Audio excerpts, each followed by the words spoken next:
Got another earnings alert for you. Kraft Heinz reporting third quarter results. They're not good. Elizabeth McDonald joining us now with details. Yeah, that's right. It's a miss on both the EPS adjusted basis and also on the top line. EPS came in at 44 cents a share. The expectation was 62 cents a share.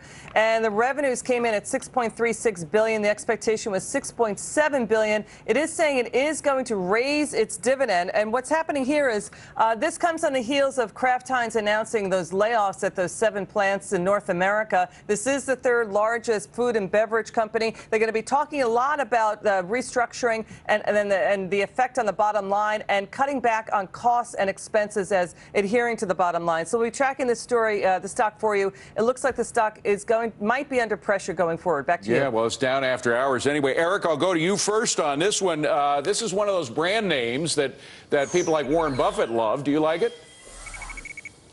You know, look, I like anything, almost anything Warren Buffett likes, and I think that this is a great company in terms of its competitive advantage. There's no question. 3G, smart guys, they will definitely cut things further. You're going to see even greater savings long term. Okay. Obviously, there's been layoffs, so I think long-term this company will continue to be a good investment. Eric, I got to cut you off in mid-sentence because we have Disney earnings. Everybody's waiting for those. Lori, what are the results? Okay, so it's a mixed picture. In the after-hour session, Disney is down 2%. So at first blush, investors not pleased with this report. Let me give you the numbers. $1.20 per share, so that's better than the $1.14 per share analysts were looking for from Disney in the third quarter.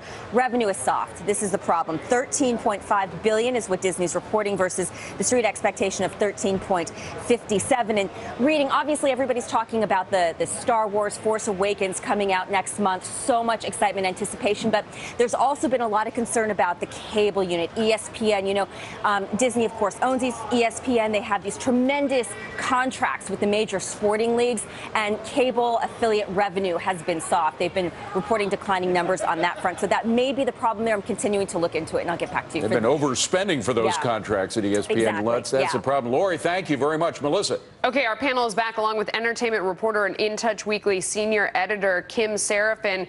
Kim, let me ask you, I mean, a lot of the focus right now is on that cash cow ESPN, which has always been such a revenue generator for the company. Now, you know, they warned earlier of a modest decline as more millennials and younger people disconnect and just go directly online and aren't getting cable at all. How big of a drag do you think this is going to be on the company? Yeah, I mean, you're right. Exactly. There are so many people. If you're under the age of 25, you probably don't have cable. You do everything by streaming. You're watching it on Netflix or Hulu or just completely disconnecting. So that is definitely why maybe you're seeing that. But as you mentioned, Star Wars, you think about the movie franchises that Disney owns, whether it's Pixar or Lucasfilm or Marvel. I mean, that is where it just dominates. Yeah, Gary, I mean, you look around, everything is Star Wars right now, everywhere you go. I mean, they paid about $4 billion for the franchise. It sounded like a lot at the time. Now it seems like it was a complete bargain.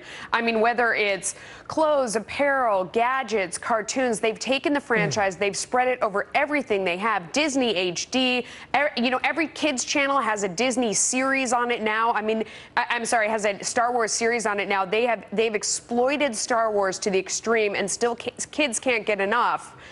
Do you like this stock? I'm okay with the stock. And look, Star Wars is going to be humongous. If there's anything Disney knows how to do is to leverage brands, and that is a gargantuan brand. I'm here in Orlando, Florida. They're rushing it out left and right, all over the place here. But I got to tell you, Disney is not just that. You know, the theme parks are going good guns. They're building this Disney Springs here. It's a whole big retail restaurant complex that is going to be gargantuan also. So I think they're in good shape. The big issue, without a doubt, will be ESPN. It is a cash cow, and that is heading south, and I do not think it's the start. I think it's going to continue going and going. I think there's big trouble with that going forward. Kimberly, you know, as we said, so they beat on earnings per share, $1.20 versus $1.14. Revenue a little bit light. What would your first question be on the call?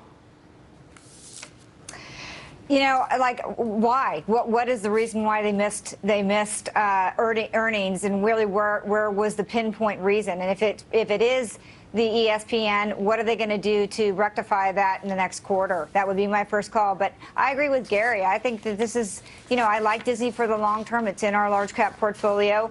It pays a nice dividend, a decent dividend. And, the Star Wars thing, like you said, Lori, Melissa, it's all over the place, and kids love it. My son has been watching all the Star Wars with my husband until this next one comes out. He's 11 years old. They're loving it. Plus, they're gonna start the groundbreaking next year in the theme parks as well for the Star Wars. So I think there's a big cash cow there. Yeah. Eric, it does seem like there's a huge revenue opportunity for them. They did get a bargain on that. In the meantime, they do have these other issues. We are looking at theme parks. What would your first question be on the call about the future? What would you want to know about this company? Well, what do they really think in terms of when cable will be fully cut to where it's going to be significantly accretive to earnings?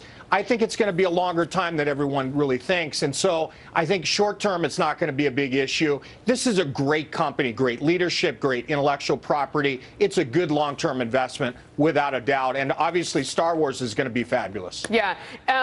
Gary, if the cable properties continue to deteriorate, is there enough other here? Is there enough other products in order to make this attractive in the long run? It seems like there is. I mean, between the parks, everything they have, the involvement with Netflix and iTunes and everything else, that they are fully integrated in every other platform.